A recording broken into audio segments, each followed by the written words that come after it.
So one of the things that I think is really important about the focus of the temple and the focus of the temple's mystery school is that we focus on techniques and your personal experience with those techniques rather than focusing on a belief or a particular belief or having a particular amount of faith in the process or in a particular spirit or deity. Let's talk a little bit about that because the word belief and faith, it's kind of scary to me. Like, I would rather know something because I've experienced it than cross my fingers because I believe it to be true. I had a teacher ages ago who said, "A witch doesn't believe, they know." And I don't know if that's always true. I think there's some things that we explore, we experience, but I think it's so true that as someone who identifies as part of the priesthood, I'd probably say I have the least amount of belief in faith. And it's very hard for me to do things like interfaith work because I'm like, I don't know if that's even a word. I get into the grandest scheme of things of having faith in the universe. But in terms of religion, I'm not someone about faith or belief, which made it kind of difficult when we incorporated the Temple of Witchcraft because as a nonprofit religious organization, you have to tell on the government forms, well, what exactly do you believe? And it's very hard to parse out, well, these are our techniques. And if you follow these techniques, you might come to these conclusions and you might use these words to describe these conclusions, but everybody describes it differently. So we had to be a little bit more clear cut in some of that information about, some basic theological points of Wicca and witchcraft, but that's never been our focus. We're really about the techniques. We don't have an orthodoxy. Other than the techniques as you learn them in the systems through the school, we don't even have an orthopraxy. There's nothing you have to do every day. There's nothing you have to do in every ritual. But we do, really share a sequence of formula of experiences that change you, that open you up to different possibilities if you're following them. And it's going to be different for everybody. And the way you describe them is going to be different for everybody. But we're not a tradition that really is particularly religious because we're very occult oriented and very much in the exploration of things. So when we look at deity, we look at it in the most broad, general, collective sense and give a lot of space for people to have personal relationships with their deities in the ways that they connect, and also hope that they're open to whoever shows up. Because once you start working in the egregore of the tradition, that collective consciousness, there's different deities. I often talk about the temple being like a partnership on a multiple levels. So it's not just a partnership of people deciding to be like, hey, we want to do this together, but it's also spirits saying, hey, we want to do this with you too. And so sometimes a new member will bring a new deity or a new spirit or a group of spirits. And then without them ever talking to anybody about it, those spirits start to pop up in the other teachers' classes and other students' work and other ministers' personal experiences. So you have to sort of be open to who shows up. And it's like gods and spirits are people in the sense that, you have to build relationships with them and it's not automatic. So we don't focus on, the Greek deities, or we don't focus on the Celtic deities, or we don't focus on the Egyptian, but we have people who work with Celtic and Greek and Egyptian deities and way beyond that too. And that's all welcome. So it gives a lot of freedom and flexibility for people. But in general, we tend to look at like the big cosmic powers or the big terrestrial powers. Like we do have something that we celebrate as kind of our unofficial ninth Sabbath, but it is a big celebration for us, the Feast of Hecate. And in the Feast of Hecate, people say, oh, you're a Greek tradition because you worship Hecate. And we're like, well, no, we see her as the soul of the world, the soul of the cosmos. You might have an individual relationship with a form of Hecate that's very personal to you. But when we're honoring her at the feast, we're honoring really the spirit of witchcraft, the spirit of magic, the kind of the divine life force of the cosmos. And you also have the freedom to see that however you see that. So if you see it in the classical Greek image, that's great. But a lot of modern images come out too, because we're a modern tradition as well. That's one of the things that kind of takes us back to the idea of belief versus experience. People don't talk about, well, I believe in the mailman. That's how the mail comes because I believe in the mailman. You don't have to believe in the mailman. You see, you experience, you talk to the mailman. So when you have that experience, there's not a belief there. You know what I mean? It's a knowing because of your experience. And I think a lot of times, just as part of our society and depending on your birth religion, if you had one, there's a lot of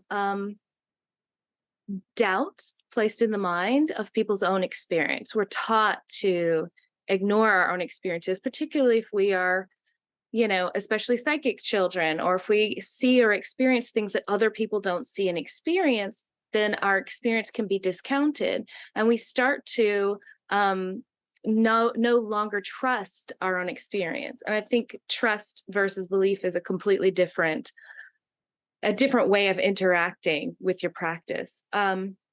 Because I don't have to believe, because I know, because I've experienced it, and I trust myself, and I trust my senses, and I trust my experiences, and I think that's a difficult hurdle to overcome for a lot of people, especially if they've had a very religious upbringing, and if they have any sort of past religious abuse, or if they're taught that, oh, you're failing at this because you don't have enough faith, or you're not strong enough in your beliefs. That could be extremely damaging. So I think it's really important for people to explore, to have their experiences, to trust their experiences, and to be heard in their experiences as well. That's what makes part of the classroom environment and the community environment so important, because those students can share their experiences and recognize, hey, I had an experience and nobody is telling me that this was not correct, because it's not what they experienced, and you can see other people having different expressions,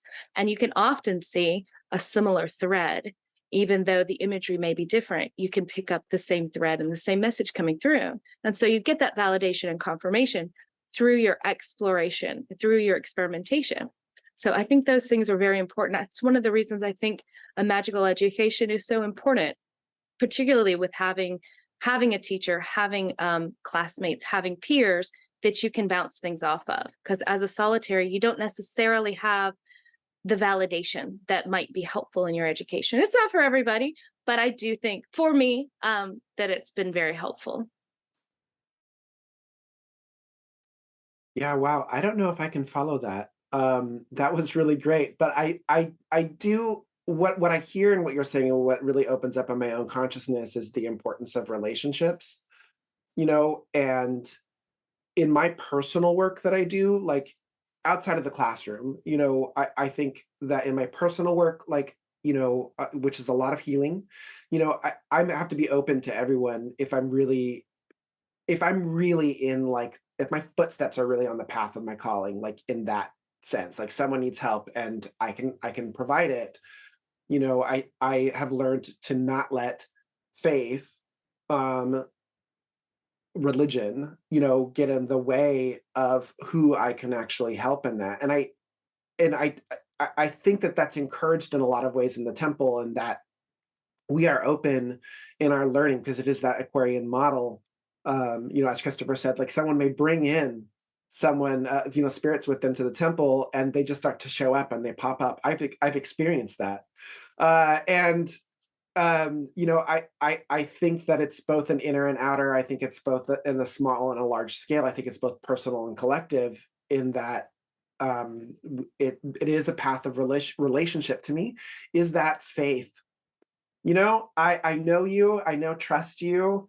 I have faith in you, like in that you're going to be who you are, or that I can rely on your friendship, or that there's love between us. And for me, a lot of times that's what faith means. And I know that's not the same, in a spiritual or religious context, but that's really what the word means to me. But I really try to focus on the relationship aspect and see, its relationship to deity, whatever that is for you. Its relationship to the earth, whatever that is for you. Its relationship to my body and myself and my food, and whatever that is for you. And we can have a discussion around that. And that if that's a religion, then that's essentially what it is for me, and I would say that's where my faith is at. And I think a large part of the temple has helped me to cultivate that in my understanding of the world. One of the things that I find really interesting, as a tradition of occultists, is when we talk about theological beliefs, or this is the way some people think you have to look at the universe this way. It has to be this view of polytheism or that view of polytheism, or, I agree with Hermetic traditions or I disagree with Hermetic traditions. When you're technique based, then you have the experience, and then you can say, this is the way I'm going to describe the experience. This is the language I have right now, until something better comes along. So I know over the years, I've become more skillful in the way I've described things as my vocabulary has improved, as I've been exposed to different types of concepts that then would help apply to past experiences. So the experience didn't necessarily change, but my way to relate it to other people, or even my way to comprehend it for myself, might change over time with more thought, with more education, with more talking. But I think in the end, as your experiences change, then the way you relate to it changes. And as your education changes, the way you're able to explain it to yourself and to other people changes. So we also have to be open to, like, even if we've had a very profound experience, we can't let that calcify and become the only experience or the only important experience we've had. Ideally, if you're on the path, you should be continuing to have important, transformative, initiatory experiences, and each one will bring you into a different layer of the mystery. And I think about, like, in Hermetic Kabbalah, how there's the virtues and the vices and the obligations and the illusions, and there's things that are true on a lower level that turn out to be false on a higher level. And I think in a more broad way, like, what are the things that I was really attached to early on in my practice that turned out not to be important later on in my practice? And what am I really attached to right now that might not be important later on? And am I okay with that? And I have to be okay with that, because that's part of the process. I think it's interesting to recognize that when you're working with particular spirits or deities, they evolve too, and your relationship evolves too. And what you need from them, or what they need from you at different times in your life, is going to be different. Just like the relationships you have with people in your life, the relationships you have with your parents will evolve as you become an adult, as you become a parent, as you become a grandparent. You're able to relate to them in different ways and different levels. So you have to, if you try to contain their expression in a specific way, you're diminishing your experience, and you're diminishing their power to influence your life as well. So I think it's always important to be open to change. That's what magic is, right? Everything is changing, everything is transforming, everything is evolving. So if you're in the flow of that transformation, then magic is always going to be that wonderful experience of the first time that you felt that. That's what I love. That's what I love about it. That's what I love about learning constantly, like the perpetual student am I.